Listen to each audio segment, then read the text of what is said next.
Алматы өзіне өзі ғашық қала. Алматы өзінің ақындары секілді, өзінің сұлулары секілді, өзінің ойшылдары секілді эгоист қала өте. Және сол нәрсенің барлығын қайта саған береді, сол сені өзінің ой формасына, өзінің сезім формасына сені қайта енгізіп алады. Және қанша жылдан кейін қайта Алматыға барғанда тағы сол Ерланды көрдім. Бірде қарасам Жазушылар одағының алдында тұрады. Бірде қарасам бақтың ішінде скамеяда отырады.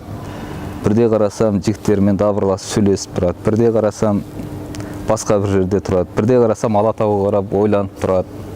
Сол ерландар, қаптаған ерландар. Яғни әр адам, әр ақын өз солай сезінеді деп ойлаймын. Өйткені естелік қой, ассоциация дейтін нәрсе бар. Бір белгілі бір музыка, не бір сөз, не бір сиреннің иісі, не бір жаңағы көктемгі жаңбырдың иісі, соның барлығы бұрынғы бір сезімдерді қайта алып келеді. Мен Алматыға барғанда сол сезімді қайта кештім. Бірақ сол ерланға қарасам, не өзгерген екеуміздің ортамызда деп. Қарасам ол арманшыл ерлан, ол аңғал ерлан, ол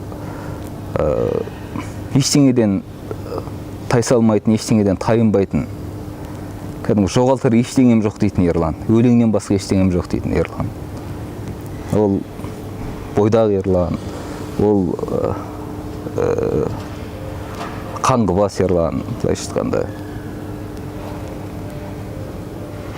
Және сол ерланды көрген кезде сонымен бір ішкі диалог болды. Қайсы жақсы? Мен өмірдің белгілі бір енді ақын үшін үлкен жасы 30-дан астық мысалы. Сонда қай ерлан көбірек мына өмірде, енді отто деген сөз қаншалықты анық екен білмеймін, жалпы өзін тапты деген. Сол ерланға қызықтым мен. Мына ерлан байсалды ерлан, өмірде жақсы жаманын көрді, аздап болса да өз жасына лайық. Кімнің кім екенін білді, көрінген жұмсақ сөзге жаңағы майдай ерімейді, көрінген ақылды қабылдай бермейді мысалы. Бірақ қайсымыз көбірек ақынбыз деген ой келді. Міне осы сезімдердің тайталасы, осы ойлардың тайталасы, сондағы оның жүрегіндегі поэзия. Мына Гетенің бір айтатын сөзі бар ғой, мендегі философия, мендегі поэзияны мансұқ етеді, жоққа шығарады деп. Сол секілді өмір тәжірибесі алып келетін бір өмірдің, тұрмыстық өмірге лайықты ақылдарың, сенің ана тұрмыстық өмір жайлы ойың жоқ кездегі поэзиялық ойларыңмен мүлде сәйкеспейді екен. Шарпысып бір-бірін қабылдай алмайды. Мен сол ерланды өзіммен алып кеткім келді шын мәнінде. Өйткені өлең жазасың, бәрін жазасың, бәрі жақсы. Бірақ баяғы бір 20-ның маңайындағы бір мына Құдайдың ұшқыны дейді ғой, божественная искра дейді.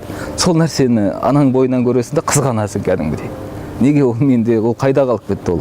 Алматының қай бұрышында қалып кетті дегендей. Алатаудың қай тасында қалып кетті дегендей. Бірақ енді қазір де өлең жазасың, бірақ анда бір нәрсе бар. Адам баласы түсініп болмайтын, сезініп болмайтын, сол нәрсені алғың келеді, бірақ ол бермейді саған. Және ол бүкіл сол нәрсесімен, бүкіл сол кездегі өзінің өлеңдерімен, бүкіл өзінің табиғатымен, бүкіл болмысымен Алматыда қалады. Сен қайда кетсең, онда кет. Сен қайда барсаң, онда бар. Қандай қызмет қыл, кім бол, ол бол. Бірақ ана ерлан, ол ешқайда кетпейді екен. Ол қалады екен сол Алматыда. Яғни бұл деген не сөз? Бұл деген әрбір адамның өмірде қайта оралып тұру керек бастаулары болады. Менің бастауым сол ерланның жүрегі шын мәнінде.